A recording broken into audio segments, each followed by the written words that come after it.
Video క్లిప్‌లో ఎనక వాచ్‌లో మీకు time కనిపిస్తుందా? Early morning 3:34 అయిందనుకుంటా. ఇంత పొద్దున్నే లేచి ఎక్కడికెళ్తున్నామంటే, వందే భారత్ ట్రైన్ ఎక్కడానికి నేను ఇప్పటివరకు ఎక్కలేదు. సో, రాజేష్ నన్ను సర్ప్రైజింగ్‌గా వందే భారత్ ఎక్కిస్తున్నారు. సడెన్‌గా ఇంటికి వెళ్ళాల్సొచ్చింది.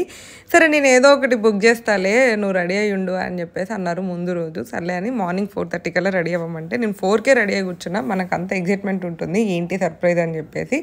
తీరా చూస్తే స్టేషన్‌కి తీసుకెళ్ళి వందే భారత్ ఎక్కించారు. ట్రైన్ అయితే అంత బాగుండింది. అంటే కొంచెం లోపల సీటింగ్ అదంతా ఫ్లైట్‌లో కూర్చున్న ఫీలింగ్ వచ్చిందనమాట. ముందు మంచిగా ఒక బుక్ అండ్ ఛార్జింగ్ పెట్టుకోవడానికి ప్లగ్స్.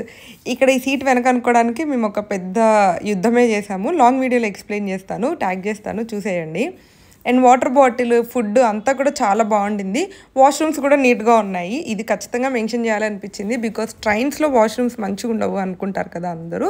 సో, ఫైనల్లీ మా వందే భారత్ జర్నీ అయితే ఇలా జరిగిందనమాట.